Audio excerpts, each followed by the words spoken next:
প্রিয় দেশবাসী, আসসালামু আলাইকুম। আমি আপনাদের পান্না ভাই বলছি ঢাকা থেকে। আমি ৩৬ বছর আমেরিকায় ছিলাম। আপনাদের সঙ্গে কাজ করার জন্য আমি বাংলাদেশে চলে এসেছি। আমার আজকের ভিডিও বাংলাদেশের মাননীয় প্রধানমন্ত্রী জনাব তারেক রহমান সাহেবের কাছে একটি আন্তরিক অনুরোধ, একটি বিনীত অনুরোধ, একটি সনিবদ্ধ অনুরোধ। অনুরোধটা কি?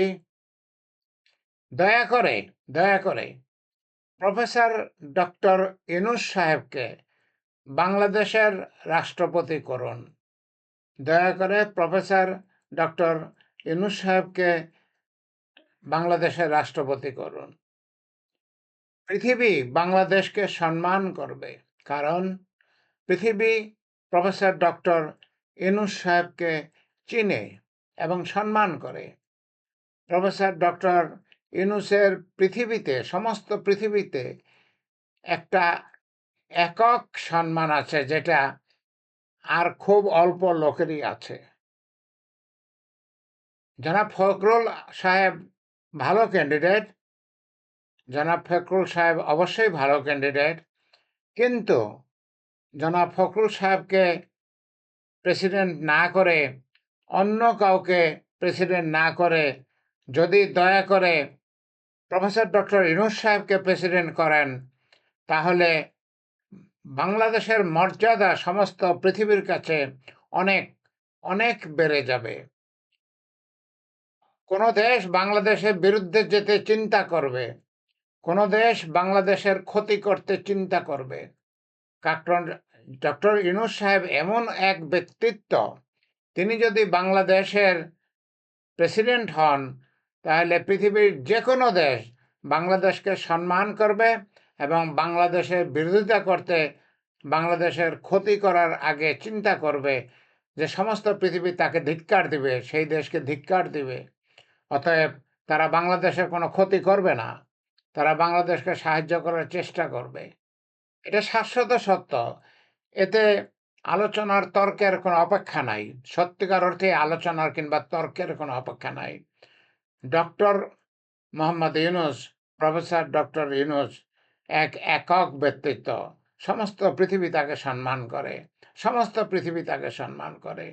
আমি জানি আপনিও তাকে সম্মান করেন, আপনিও তাকে সম্মান করেন, আপনার পিতাও তাকে সম্মান করতেন, আপনার মাও তাকে সম্মান করতেন।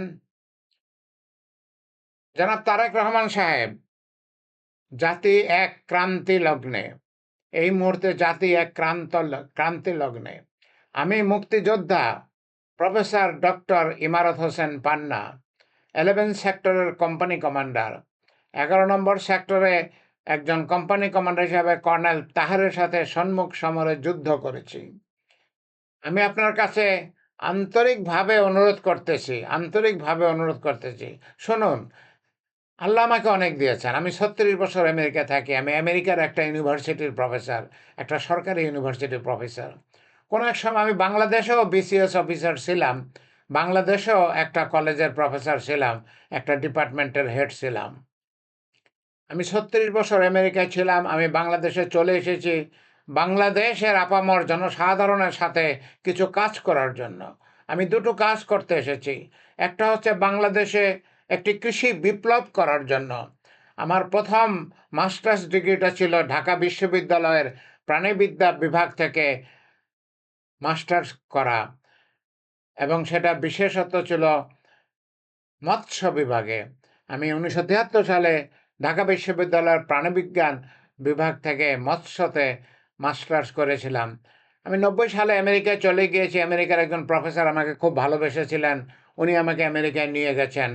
36 বছর আমেরিকায় ছিলাম। আমি আমেরিকায় যে নতুন করে বিএস, এমএস, পিএইচডি করেছি।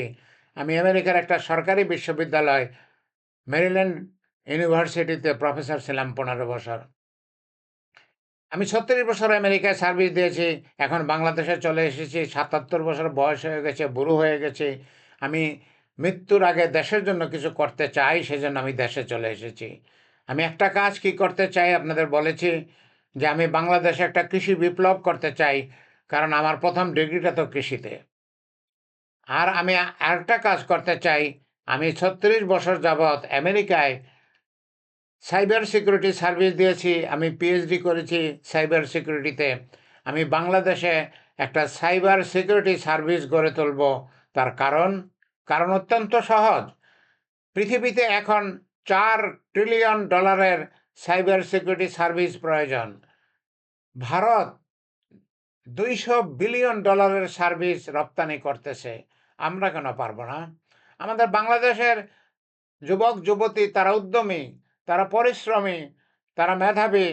তাদেরকে একটু চেষ্টা করলেই আমরা পৃথিবীর কাছে ১ লক্ষ, ১.৫ লক্ষ, ২ লক্ষ টাকা বেতনে, বছরে ১.৫ কোটি, ২ কোটি টাকা বেতনে আমরা পৃথিবীর কাছে তাদেরকে উপস্থাপন করতে পারি। শুধু আমাদের একটু চেষ্টা করতে হবে। আমি সেই চেষ্টাটা করতে চাই যদি বাংলাদেশ সরকার চায়। কারণ আমি আমেরিকায় সাইবার সিকিউরিটির ১৫ বছরের প্রফেসর ছিলাম। আমি সর্বমোট ৪০ বছর সাইবার সিকিউরিটিতে চাকরি করি। শুনুন, আমি বাংলাদেশে একজন বিসিএস অফিসারও ছিলাম।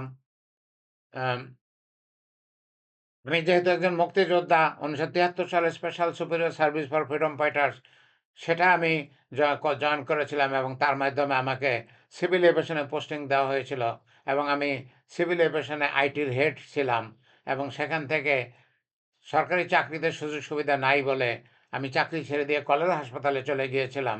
কলেরা হাসপাতাল থেকে আমি আমেরিকায় একজন প্রফেসর আমাকে নিয়ে গেছেন। আমার খুব সুখের জীবন ছিল আমেরিকায়। কিন্তু ৩৬ বছর পরে আমি বাংলাদেশে চলে এসেছি বাংলাদেশের ভাই-বোনের জন্য কিছু করার জন্য, বাংলাদেশের জন্য কিছু করার জন্য। মৃত্যুর আগে বাংলাদেশের জন্য আবার কিছু করতে চাই। সেই ৭১ সালে সামান্য কিছু করতে পেরেছিলাম। এখন আবার বাংলাদেশের জন্য কিছু করতে চাই। প্রিয় বাংলাদেশী ভাই ও বোনেরা, আপনারা দয়া করে জনাব তারেক রহমান সাহেবকে অনুরোধ করুন যাতে প্রফেসর ডক্টর ইউনূস সাহেবকে রাষ্ট্রপতি করা হয়। বাংলাদেশের সম্মান বাড়বে। বাংলাদেশের প্রতি কেউ হস্তক্ষেপ করতে পারবে না, বাংলাদেশে কেউ ক্ষতি করার সাহস পাবে না। আমরা চাই প্রফেসর ডক্টর ইউনূস সাহেব বাংলাদেশের রাষ্ট্রপতি হন। হয়তো মির্জা ফখরুল ইসলাম সাহেবকে মনোনীত করা হয়েছে। তিনি ভালো মানুষ। আমি অবশ্যই তাকে অপছন্দ করি না। কিন্তু আমি মনে করি যে মির্জা ফখরুল আলমগীর সাহেব বদলে ডক্টর ইউনূস সাহেব যদি রাষ্ট্রপতি হন বাংলাদেশের জন্য, সেটা ভালো হবে, সবার জন্য ভালো হবে। আমাদের দেশ উজ্জ্বল হবে, আমাদের দেশকে পৃথিবী সম্মান করবে। আমি আর বড় করব না। প্রিয় ভাই ও বোনেরা, দয়া করে আমার চ্যানেলটা সাবস্ক্রাইব করবেন, শেয়ার করবেন, কানেক্টেড হবেন, ফলো করবেন। আমি সবসময় আপনাদেরকে অনুরোধ করি, কিন্তু আমার সাবস্ক্রিপশন খুবই কম। দয়া করে আমার চ্যানেলটা সাবস্ক্রাইব করবেন, শেয়ার করবেন, কানেক্টেড হবেন এবং ফলো করবেন। আমি শেষ করার আগে বাংলাদেশের মাননীয় প্রধানমন্ত্রী জনাব তারেক রহমান সাহেবের কাছে আরেকবার অনুরোধ করতে চাই, সন্নিবদ্ধ অনুরোধ করতে চাই, আন্তরিক অনুরোধ করতে চাই, তিনি যেন দয়া করে প্রফেসর ডক্টর ইউনূস সাহেবকে বাংলাদেশের রাষ্ট্রপতি করেন। আল্লাহ আমাদের সহায় হন, আল্লাহ আমাদের সহায় হন। আল্লাহ সহায় না হলে কিছুই হবে না। আল্লাহ আমাদের সহায় হন। আমিন, আমিন।